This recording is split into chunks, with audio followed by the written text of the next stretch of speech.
The morning sky over Colorado turned black with alien ships. Lisa Martinez was drinking coffee in her kitchen when the first explosions shook the ground. She ran outside and saw giant metal creatures floating above the mountains. They were bigger than any building she had ever seen. Lisa was a Marine captain who had just come home from war. She knew the sound of weapons when she heard them. These weapons were different. They made a humming noise that hurt her ears. Blue light shot down from the ships and turned entire city blocks into dust. Her phone rang. It was her commander calling all soldiers back to base. Lisa grabbed her gear and drove her truck toward the mountains. On the radio, news reports said the same thing was happening all over the world. New York was burning. London was under attack. Tokyo had gone silent. At the base, chaos filled every corner. Soldiers ran in all directions trying to get weapons and equipment. Colonel Baker stood on a table and shouted orders. He said these aliens had demanded that Earth surrender in 24 hours. If humans did not give up, they would destroy every major city. Lisa looked at the other soldiers around her. Some were scared. Some were angry. All of them were ready to fight. She thought about her little sister who lived in Denver. She thought about her parents who had taught her never to give up. No alien was going to make her bow down. Dr. Amanda Brooks was in her lab when the attack started. She studied animals and how they lived. When the explosions began, she grabbed her research and ran to the basement. The building shook like an earthquake. Glass fell from the windows above her head. Amanda had always been curious about life from other planets. Now she wished she had. Never wondered about it. Through a small window, she could see strange creatures walking down the street. They were tall and thin with pointed ears like elves from old stories. But these elves carried weapons that could melt steel. Behind the elf-like creatures came bigger aliens. These ones looked like monsters from nightmares. They had thick skin and sharp teeth. They grabbed humans and threw them into metal boxes like they were collecting animals for a zoo. Amanda knew she had to help somehow. She was not a soldier, but she understood how living things worked. Maybe she could find a way to hurt these creatures. She gathered her equipment and started taking notes about everything she saw. Katie Sullivan was fixing a helicopter when the aliens came. She was the best mechanic on the base and could make any machine work better. When the first alien ship crashed nearby, Katie saw her chance. While everyone else ran away, she ran toward the wreckage. The alien metal was unlike anything she had ever touched. It felt warm and seemed to move by itself. She found pieces of their weapons scattered around the crash site. Katie stuffed as many parts as she could into her toolbox. If humans were going to fight these aliens, they needed better weapons. Back at her workshop, Katie spread the alien parts on her workbench. She had no idea how they worked, but she was good at figuring out machines. She touched each piece carefully and tried to understand what it did. Some parts glowed when she held them. Others made soft beeping sounds. The alien commander, Veltar, stood on the bridge of his ship and looked down at Earth. He was proud and handsome with long silver hair and perfect features. His people, the Elvani, had conquered hundreds of worlds. Earth would be easy. Veltar had studied human history. These creatures fought with simple weapons and killed each other over small pieces of land. They would surrender quickly when they saw the power of the Zephyrian Empire. Then they would work in the mines and factories like all the other slave races. General Thexmore agreed with Veltar, but for different reasons.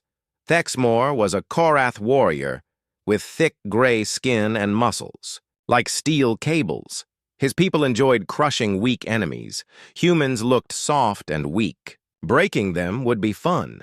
The two alien leaders had worked together many times before. Veltar would use fear and threats to make the humans surrender. Thexmore would use violence to show them what happened to those who fought back. It always worked.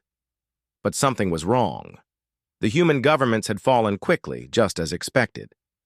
Yet the fighting continued. Small groups of humans kept attacking alien patrols. They hid in buildings and forests and struck without warning. When alien soldiers came looking for them, they disappeared like ghosts. Veltar received reports from all over the planet. His soldiers were finding empty cities where millions of humans should have been hiding. The humans had scattered into the wilderness. They were not gathering in large groups where they could be easily captured. Instead, they were spreading out and becoming harder to find. Lisa Martinez gathered the surviving soldiers from 3 different bases. They met in an old mine deep in the mountains. She had food, weapons, and a plan. The aliens controlled the skies and the roads, but they did not know the mountains like the humans did. She spread a map on a wooden table and pointed to alien positions. Her plan was simple. They would attack small groups of aliens and take their equipment. They would rescue captured humans whenever possible. Most importantly, they would never fight battles they could not win. The other soldiers listened carefully. Lisa was young, but she spoke with confidence. She had studied the enemy and learned their weaknesses. The aliens were strong, but they were also proud. Pride made people stupid. Stupid enemies could be beaten. Amanda Brooks joined the group 2 days later. She brought important information about the aliens. She had been watching them and taking samples of their blood. The Elvani were beautiful but weak. The Korath were strong but slow. Both types of aliens had trouble breathing Earth's air for long periods. Katie Sullivan came last, carrying a backpack full of alien technology. She had figured out how to make their weapons work for humans. She had also learned how to jam their communications. The aliens were about to discover that Earth's children knew how to bite back. The war for Earth had begun, and the aliens were about to learn that humans never surrendered. 6 months had passed since the aliens first came to Earth. What they thought would be a quick victory had become a nightmare. Every day brought new attacks from humans who refused to give up. Lisa Martinez crawled through the tall grass toward an alien patrol. Behind her, 20 other humans moved like shadows. They had learned to be quiet and fast. The aliens had better weapons, but humans knew how to hide and wait for the right moment to strike. The alien patrol had 6 Elvani soldiers walking down a dirt road. They looked bored and tired. Their beautiful faces showed no fear because they thought all the dangerous humans were dead or captured. They were wrong. Lisa raised her hand and made a signal. Her team surrounded the aliens in seconds. The fight was over before the patrol could call for help. Lisa's people took the alien weapons and equipment, then disappeared back into the forest. By the time more aliens arrived, they found only empty woods. This happened every day across the planet. Alien patrols went out and never came back. Supply trucks disappeared on lonely roads. Communication towers stopped working for mysterious reasons. The humans were like mosquitoes, too small to see, but impossible to ignore. Dr. Amanda Brooks worked in a hidden laboratory deep underground. She had been studying alien biology for months and had made important discoveries. The Elvani had perfect immune systems that kept them healthy, but this same system made them weak against Earth's bacteria. A simple cold could kill an Elvani. In days, Amanda mixed chemicals in glass bottles and tested them on alien blood samples. She was creating weapons that no alien armor could stop. These weapons would attack their bodies from the inside. The beautiful Elvani would learn that being perfect had made them fragile. The Korath were different. They were strong and tough, like bears. Normal diseases could not hurt them. But Amanda had found their weakness too. The Korath needed special food that only came from their home planet. Without it, they became weak and slow. Amanda was working on ways to destroy their food supplies. Katie Sullivan had built a workshop in an abandoned subway tunnel. She worked day and night taking apart alien machines and building new ones. Her hands were always dirty from grease and metal, but her eyes were bright with excitement. Every day she learned something new about alien technology. Katie had made human weapons more powerful by adding alien parts. She had also learned to make fake alien signals that confused their computers. Best of all, she had figured out how to turn alien robots against their masters. When the aliens sent mechanical soldiers to hunt humans, Katie could make those same soldiers attack alien bases instead. Colonel Maria Vasquez flew her stolen alien fighter through the clouds above Nevada. She had been a pilot before the invasion and had learned to fly alien ships by watching captured videos. The alien aircraft were fast and deadly, but they were also predictable. Human pilots could think in ways that confused alien computers. Maria led a squadron of 12 human pilots in stolen alien fighters. They attacked alien supply ships and transport vehicles. When alien interceptors came to stop them, Maria's pilots used tricks they had learned from video games and old war movies. The aliens expected formal battles with neat formations. Instead, they got chaos and confusion. Below her, Sergeant Beth Williams was placing explosives under an alien communication tower. Beth had been a demolition expert in the Army and knew exactly where to put charges to bring down any structure. She had destroyed dozens of alien buildings and vehicles. Beth's bombs were special. Katie Sullivan had taught her to use alien explosives that were much more powerful than human ones. When Beth's bombs went off, they did not just destroy buildings. They created electromagnetic pulses that shut down alien electronics for miles around. The aliens tried to protect their important structures with force fields and robot guards. Beth always found a way through their defenses. She was small and quick and could fit through spaces that the large Korath could never reach. By the time they realized she was there, their building was already falling down. Dr. Nancy Price ran a hidden hospital in the ruins of a shopping mall. She took care of wounded resistance fighters and helped refugees find safe places to hide. Nancy had been a civilian doctor before the war, but the invasion had turned her into something more.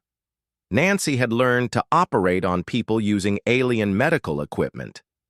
The alien tools were more advanced than anything humans had ever made. She could heal wounds that would have been impossible to fix with human medicine. Ironically, the aliens had given humans the tools to save the lives that alien weapons had put in danger. Nancy also treated captured aliens when the resistance brought them in for questioning. She had learned that Elvani felt pain much more strongly than humans. A small injury that would barely bother a human could cripple an Elvani for weeks. This information was useful for the resistance fighters who captured alien equipment and prisoners. Commander Veltar stood in his command center and stared at reports from across the planet. Nothing was going according to plan. His forces controlled the major cities, but humans had vanished into the countryside like smoke. Every day brought new casualties and equipment losses. The human resistance was growing stronger instead of weaker. They were stealing alien technology and using it better than the aliens themselves. Worse, they were sharing information and coordinating attacks across vast distances. Veltar had never seen anything like it. Veltar had conquered 17 different planets. On every other world, the native species had either surrendered immediately or fought stupid battles that got them all killed quickly. Humans were different. They learned from their mistakes and adapted to new situations. They turned every defeat into a lesson for future victories. General Thexmore was angry and frustrated. His Korath warriors were the most feared soldiers in the galaxy. They had crushed rebellions on 100 worlds. But these humans were impossible to fight properly. They would not stand still and face his warriors in honest combat. Instead, humans attacked at night when his soldiers could not see well. They used traps and ambushes that killed Korath warriors before they could fight back. They poisoned food supplies and sabotaged equipment. These were not the tactics of honorable warriors. They were the methods of cowards and criminals. But the tactics worked. Thexmore had lost thousands of warriors to human attacks. His survivors were scared and demoralized. They jumped at shadows and shot at empty forests. The mighty Korath army was becoming a nervous, frightened mob. Thexmore requested more troops from the home worlds, but the Zephyrian Empire was having problems. Other conquered species had heard about the human resistance. Rebellions were starting on planets that had been peaceful for decades. The Empire did not have spare soldiers to send to Earth. Lisa Martinez called a meeting of resistance leaders from across North America. They met in an abandoned mine where alien sensors could not detect them. Representatives came from Canada, Mexico, and every American state. The human resistance was becoming a unified army. Lisa had been promoted to general by the other resistance leaders. She was young for such a high rank, but she had proven herself in battle many times. More importantly, she had a gift for bringing different groups of people together to work toward the same goal. The meeting lasted 3 days. Leaders shared information about alien weaknesses and successful attack strategies. They coordinated supply lines and communication networks. Most importantly, they planned a series of large attacks that would happen simultaneously across the entire continent. Amanda Brooks presented her biological weapons to the gathering. She had created diseases that would kill Elvani and poisons that would weaken Korath. She had also developed ways to contaminate alien food and water supplies. The aliens had brought superior technology to Earth, but they had forgotten that humans understood their own planet better than any invader could. Katie Sullivan showed the leaders new weapons and equipment she had developed. Human fighters could now use alien energy weapons that were more powerful than anything the Resistance had possessed before. She had also created jamming devices that could shut down alien communications and navigation systems. The Resistance leaders voted to begin what they called Operation Freedom. It would be the largest coordinated attack in human history. Every alien base, supply depot, and communication center would be hit at the same time. The aliens would learn that Earth's children had grown tired of being hunted. The war was about to enter a new phase, and the hunters were about to become the hunted. 1 year after the invasion began, the aliens realized they had made a terrible mistake. Earth was supposed to be a simple conquest, but it had become a death trap. Every alien soldier who landed on the planet was in constant danger from humans, who fought like demons. General Lisa Martinez stood on a hilltop overlooking what used to be an alien command base. Smoke rose from the burning buildings below. Her resistance army had captured the base in less than 3 hours. The aliens inside had surrendered without much of a fight. They were more afraid of humans than humans had ever been of them. Lisa wore a uniform made from alien materials that Katie Sullivan had modified. It was stronger than steel but lighter than cloth. Her weapon was also alien technology that had been improved with human engineering. The gun could fire energy beams that cut through any armor the aliens possessed. Behind Lisa, thousands of human fighters moved through the captured base. They took weapons, food, medical supplies, and most importantly, alien prisoners who could give them information about enemy plans. The resistance had grown from scattered groups hiding in the wilderness to a real army that controlled large areas of territory. Dr. Amanda Brooks walked through the alien medical facility inside the captured base. She was collecting samples of alien medicines and studying their equipment. Every piece of alien technology taught her something new about their biology and their weaknesses. Amanda had become the Resistance's most dangerous weapon. Her biological warfare program had killed thousands of alien soldiers without firing a single shot. The diseases she created spread through alien forces like wildfire. Entire Elvani units had been wiped out by infections that were harmless to humans but deadly to aliens. The Korath were harder to kill with disease, but Amanda had found other ways to hurt them. She had poisoned their food supplies with chemicals that made them weak and confused.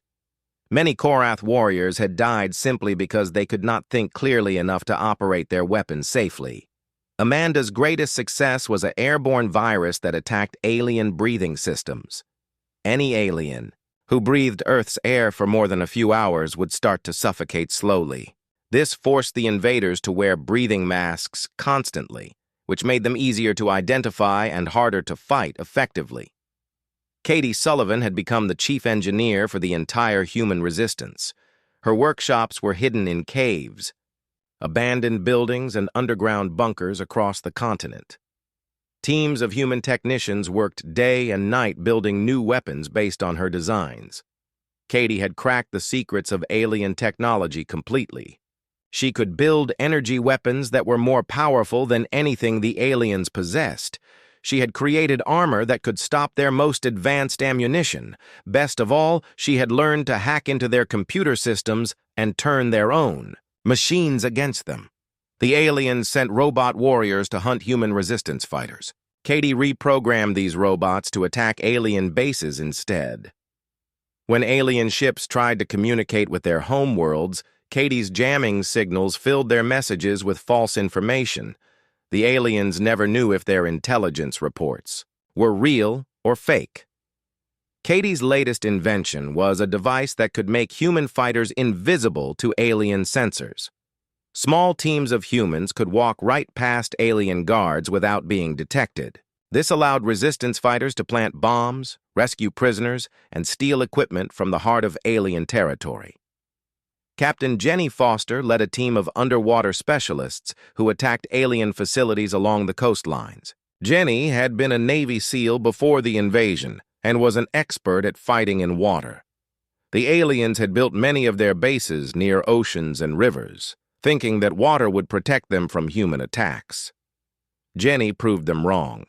Her teams used modified alien submarines to approach enemy bases underwater. They planted explosives on support structures and escaped before anyone knew they had been there. When the bombs went off, entire alien installations collapsed into the sea. The aliens tried to guard their underwater facilities with robot sentries and force fields. Jenny's teams bypassed these defenses by using alien technology against itself. They wore stolen alien diving suits that made them invisible to alien sensors. They used alien cutting tools that could slice through any defense the invaders possessed. Jenny's most successful mission was the destruction of an alien underwater mining operation that was stealing minerals from the ocean floor. Her team planted bombs that not only destroyed the facility but also created an underwater avalanche that buried the entire area. Hundreds of alien workers and guards were killed in minutes. Lieutenant Claire Murphy ran the Resistance Intelligence Network that gathered information about alien activities. Claire had been a military intelligence officer before the war and understood how to collect and analyze enemy information. Her spy network included humans who worked in alien-controlled areas and even some aliens who had decided to help the human cause. Claire had discovered that not all aliens supported the invasion.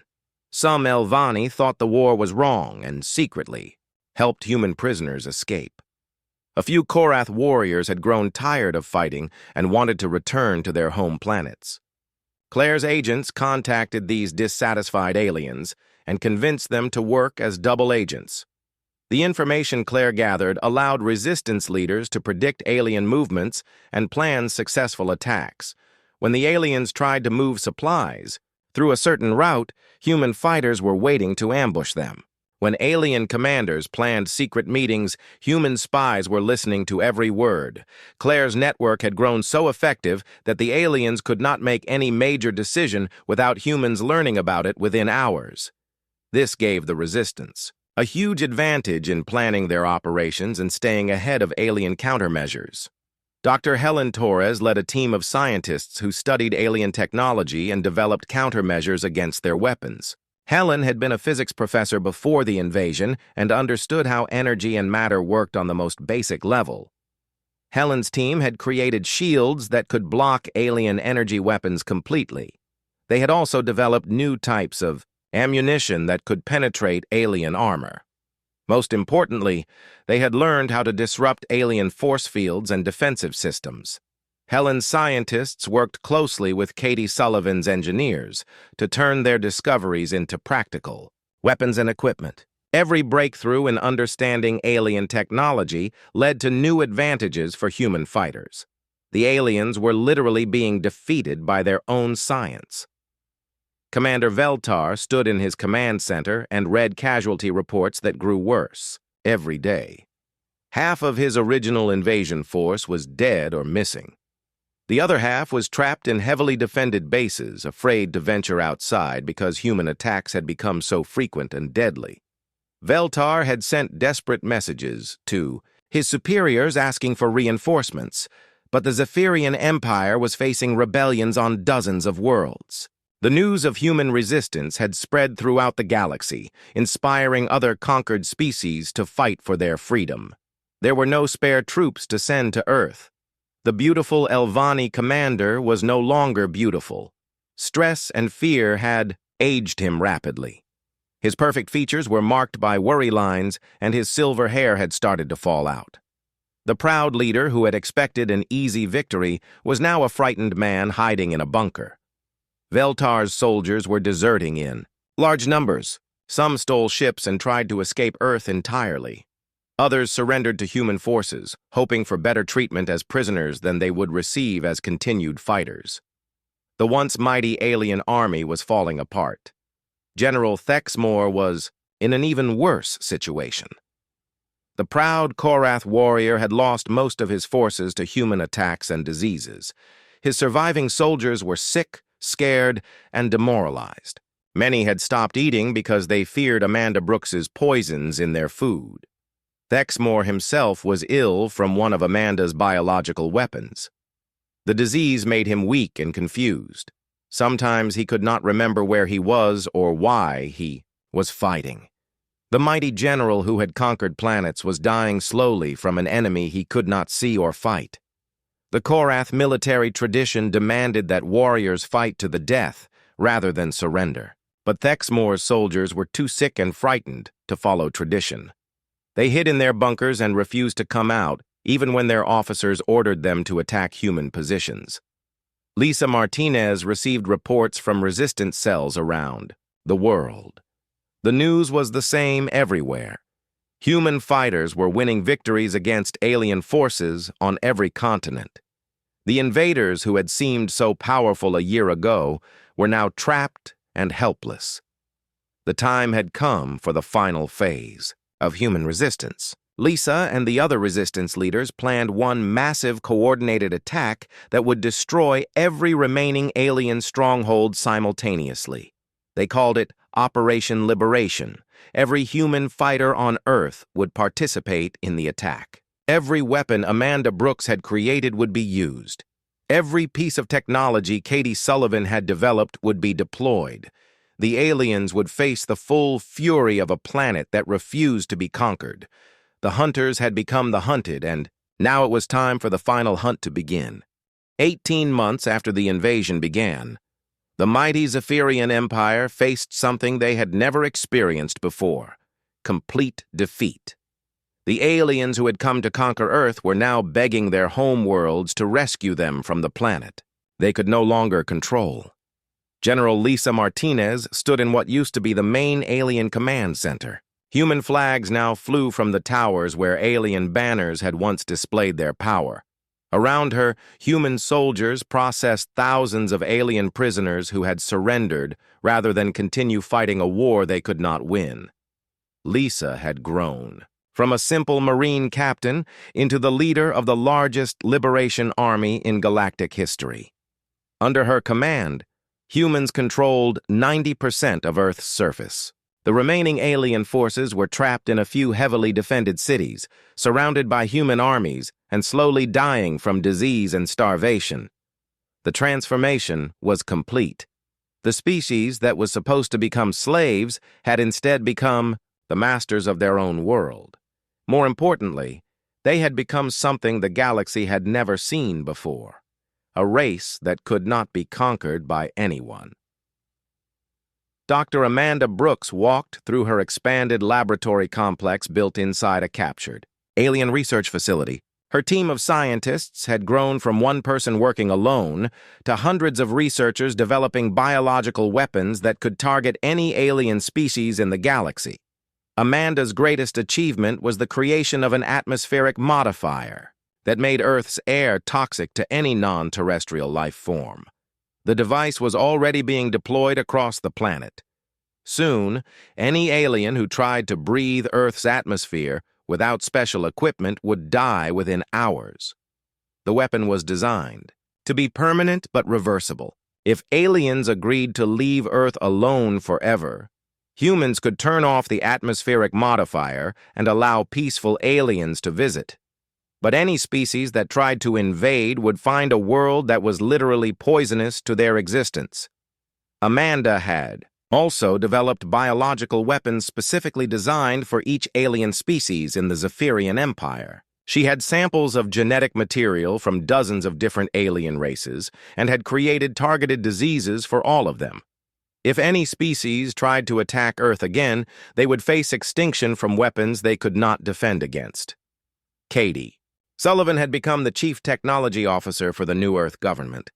Her engineering teams had completely reverse-engineered alien technology and improved upon it in ways that impressed even the aliens themselves. Human weapons were now more advanced than anything the Zephyrian Empire possessed. Katie had built a fleet of human starships using alien technology as a starting point. These ships were faster, stronger, and more heavily armed than any vessel in the alien fleet. More importantly, they were designed and built by humans who understood how to fight creatively and adapt to new situations. The human ships carried Amanda's biological weapons and Katie's advanced technology to other star systems where rebellions were taking place. Earth had become the center of a galactic revolution that was destroying the Zephyrian Empire one planet at a time. Katie's greatest pride was a new type of spacecraft that could travel faster than light without using the navigation systems that aliens relied upon. This meant humans could reach any planet in the galaxy while remaining invisible to alien detection networks. The hunters had become the hunted on a galactic scale. General Patricia Stone commanded the Earth Liberation Fleet from her flagship, above the planet. Patricia had been a Pentagon strategist before the invasion and had spent her career studying how to win wars against superior enemies. Now she was putting those lessons to use on an interstellar battlefield. Patricia's fleet consisted of 200 human-built starships crewed by volunteers from every nation on Earth. These ships carried liberation forces to planets throughout the Zephyrian Empire, helping other conquered species win their freedom from alien oppression. The alien empire was collapsing faster than anyone had expected. When other species saw that humans had successfully defeated their conquerors, they realized that freedom was possible. Rebellions broke out on hundreds of worlds simultaneously, and the alien military could not respond to all of them at once. Patricia coordinated with resistance movements across the galaxy, sharing human technology and tactical knowledge with anyone who wanted to fight for their freedom. Earth had become the headquarters of the largest liberation movement in galactic history. Commander Rita Jackson led the human naval forces that controlled Earth's oceans completely. Rita had been a Coast Guard officer before the war and understood how to use sea power to control land-based enemies. Her ships prevented any alien reinforcements from landing on Earth while also protecting human supply lines. Rita's fleet included captured alien submarines that had been modified with human technology. These vessels could travel underwater faster than any alien ship could move on the surface. They carried human special forces teams to attack alien positions anywhere on the planet. The ocean-based forces also launched attacks against alien space stations orbiting Earth. Rita's submarines could surface suddenly and fire missiles at targets in orbit, then disappear beneath the waves before alien ships could respond. This tactic had destroyed dozens of alien installations and communications satellites. Dr. Grace Adams led the team of scientists who developed the final solution to the alien invasion problem. Grace was a biochemist who specialized in creating chemical weapons that could end conflicts quickly and permanently. Grace's team had created a compound they called liberation gas. When released into the atmosphere, it would kill every alien on Earth within 72 hours while remaining completely harmless to humans and Earth animals. The gas was colorless, odorless, and impossible to detect with alien technology. The compound was designed to be the ultimate deterrent against future invasions. Any species that attacked Earth would face complete extinction on the planet within 3 days. More importantly, the gas could be modified to work on the home worlds of any species that threatened Earth.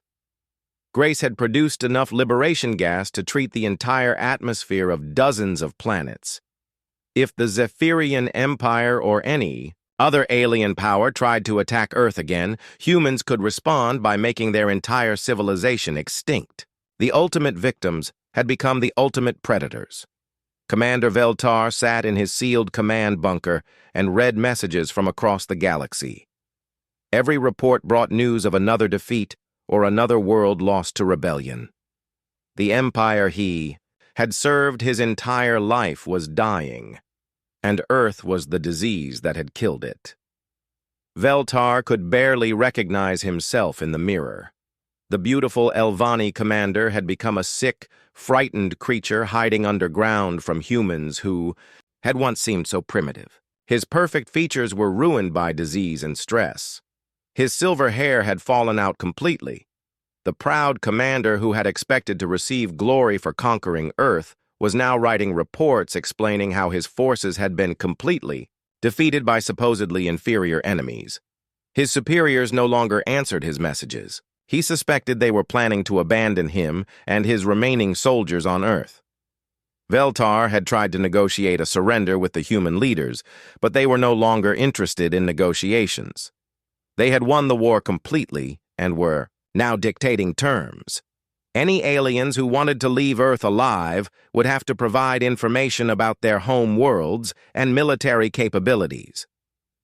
General Thexmore was dying in a medical facility that had once treated human prisoners. Now human doctors were trying to keep him alive long enough to answer questions about Korath military organization and technology. The mighty warrior had become a source of intelligence for his former enemies. Thexmore's body was failing from multiple diseases that Amanda Brooks had created specifically for his species. His immune system could not fight off infections that were harmless to humans. His digestive system could not process Earth food. His respiratory system was slowly shutting down from breathing modified air, the general who had planned to break. Human spirits through violence was now begging human doctors to end his suffering quickly. But the humans needed information, and they were willing to keep him alive and in pain until he provided everything they wanted to know. Thexmore's remaining soldiers had all surrendered weeks ago. They were being held in camps where they received better treatment than they had given to human prisoners. The irony was not lost on anyone. The species that had shown no mercy were now dependent on the mercy of those they had tried to enslave. Admiral Susan Blake stood on the bridge of humanity's first interstellar dreadnought and looked out at the fleet assembled around her. 50 human warships prepared to leave Earth and carry the fight to alien homeworlds throughout the galaxy. Susan had been chosen to lead humanity's first offensive interstellar military operation. Her mission was to visit every planet in the Zephyrian Empire and offer the same choice: immediate surrender and cooperation, or complete destruction through biological warfare. The fleet carried enough of Amanda's biological weapons to sterilize hundreds of worlds. They also carried Katie's most advanced technology and Grace's liberation gas. Any species that refused to surrender would face extinction within days of the human fleet's arrival. Dr. Carol Mitchell accompanied the fleet as humanity's first interstellar. 2 years after the failed invasion, Earth had become the most powerful force in the galaxy. The humans who were supposed to mine asteroids in chains now commanded fleets of starships that brought freedom to oppressed worlds across the universe. Admiral Lisa Martinez stood in the command center of the Terran Liberation Fleet's flagship as it approached the former capital world of the Zephyrian Empire. Behind her, 100 human warships prepared to deliver the final blow to the alien government that had once seemed unstoppable. Lisa wore the uniform of the newly formed Terran Space Force, decorated with medals from grateful alien species that humans had liberated from imperial rule. She had grown from a Marine captain fighting for survival to the supreme commander of the largest military force the galaxy had ever seen. The transformation was complete.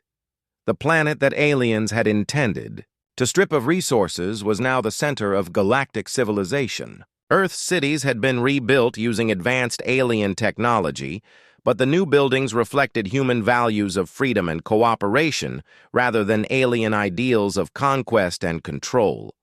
Dr. Amanda Brooks worked in the most advanced research facility in the galaxy, located in what used to be New York City. Her team of scientists included researchers from dozens of different alien species who had joined the human cause after their worlds were liberated from Zephyrian control. Amanda had become the galaxy's leading expert on biological warfare and species protection. Her weapons had saved countless worlds from alien oppression, but she was now focused on healing rather than killing. Her new project was developing medicines that could cure diseases affecting every known intelligent species. The scientist who had once created weapons of mass destruction was now working to ensure that no species would ever again face extinction from biological weapons. Amanda's research was creating a galactic medical database that would protect all life forms from the kinds of diseases that had devastated the Zephyrian military. Amanda's greatest achievement was the development of universal vaccines that could protect any species from biological weapons. These vaccines were being distributed free to every world in the galaxy, ensuring that biological warfare could never again be used as a tool of conquest. Chief Engineer Katie Sullivan managed the largest technology development program in galactic history from her headquarters in what used to be Los Angeles. Her teams were building the infrastructure for a new galactic civilization based on cooperation rather than conquest. Katie had revolutionized space travel by creating ships that could cross the galaxy in days rather than months. She had also developed communication systems that allowed instant contact between any 2 points in the galaxy. Most importantly, she had created manufacturing systems that could produce anything needed by any species anywhere in the universe. The technology Katie developed was shared freely with all member worlds of the new Galactic Freedom Alliance. Any species that agreed to live in peace could access human technology and use it to improve life for their people. The tools of conquest had become the instruments of liberation. Katie's latest project was a network of space stations that would serve as neutral meeting places for different species to trade goods and share knowledge. These stations would be defended by human military forces, but governed by representatives from all allied species. Admiral Susan Blake commanded the Terran Galactic Protectorate from her flagship orbiting the former Zephyrian capital. Her fleet included ships crewed by humans and by aliens from dozens of liberated worlds who had volunteered to serve in the fight for galactic freedom. Susan's mission was to ensure that no species would ever again suffer under the kind of oppression that the Zephyrian Empire had imposed. Her fleets patrolled trade routes, protected weak species from aggressive neighbors, and responded to any threat to galactic peace. The Protectorate had become the most respected military force in the galaxy. Even species that were not formally allied with Earth sought protection from Susan's fleets when they faced threats from pirates or aggressive neighbors. The humans who had once been victims were now the galaxy's protectors. Susan's ships carried both the most advanced weapons in the galaxy and the most sophisticated diplomatic facilities. They could destroy entire star systems if necessary, but they were more often used to mediate disputes and negotiate peaceful solutions to conflicts. Dr. Carol Mitchell served as Earth's ambassador to the Galactic Freedom Council, which met in a massive space station built in the ruins of the former Zephyrian capital. Representatives from over 300 liberated worlds gathered regularly to coordinate policy and share resources. Carol had helped draft the Galactic Freedom Charter, which established the principles that governed relationships between different species. The charter guaranteed the right of every species to govern themselves without interference, to trade freely with other species, and to receive protection from aggression. The Council had become a model of interspecies cooperation that would have been impossible under the old imperial system. Decisions were made by consensus rather than force, and disputes were resolved through negotiation rather than warfare. The galaxy had learned that cooperation was more effective than conquest. Carol's greatest achievement was the establishment of the Galactic Emergency Response Force, which could deploy within hours to any world facing natural disasters, disease, outbreaks, or other threats. The force included medical teams, engineers, and military units from dozens of different species. Captain Laura Davis commanded the exploration fleet that was mapping unknown regions of the galaxy and making contact with species that had never been part of the Zephyrian Empire. Her ships carried diplomats, scientists, and cultural specialists rather than weapons and soldiers. Laura's mission was to ensure that humanity's expansion into the galaxy was based on friendship rather than conquest. When her ships encountered new civilizations, they offered technology, medical assistance, and protection rather than demanding submission or tribute. The exploration fleet had discovered dozens of new species and helped many of them join the Galactic Freedom Alliance. These new members brought fresh perspectives and unique technologies that benefited all member worlds. The galaxy was becoming more diverse and more peaceful than ever before. Laura's ships also served as early warning systems that could detect any new threats to galactic peace. If any species attempted to build an empire based on conquest, the exploration fleet would provide advance notice that allowed the Protectorate to respond before innocent worlds were attacked. The former Elvani commander Veltar lived in a small apartment on Earth, working as a translator for the human government. He helped interrogate captured alien war criminals and provided information about the structure of the former empire. His perfect features had been restored by human medical technology, but his spirit remained broken. Veltar had been given a choice after the war: execution for war crimes or lifetime service to the human cause. He had chosen service and now spent his days helping humans understand alien culture and technology. The proud commander who had expected to rule Earth was now a servant of the species he had tried to enslave. Veltar's memoirs were being published as a warning to future generations about the dangers of imperial arrogance. His book described how the Zephyrian Empire had destroyed itself by underestimating the humans of Earth. The former commander had become an unwilling teacher of humility and respect. The former General Thexmore had died in human custody, but his surviving soldiers were serving in labor battalions that helped rebuild worlds damaged by the Empire. The proud Korath warriors who had once terrorized the galaxy were now contributing to its healing under human supervision. President Patricia Stone addressed the first meeting of the Galactic Freedom Council from the rebuilt United Nations building in New York. Her speech was broadcast to every world in the galaxy and translated into hundreds of different languages. Patricia announced the formal establishment of the Terran Galactic Protectorate as a permanent institution dedicated to preventing any future attempts at galactic conquest. Earth would serve as the guardian of galactic freedom for as long as necessary to ensure that no species would ever again face the choice between slavery and extinction. The president also announced that Earth was sharing all of its advanced technology freely with any species that agreed to live in peace. This included faster-than-light travel, advanced medicine, unlimited energy sources, and manufacturing systems that could provide abundance for any population. Patricia's speech concluded with a promise that would echo across the galaxy for generations. "We who were meant to serve in chains now serve as guardians of freedom. We accept this responsibility willingly and we will never abandon it.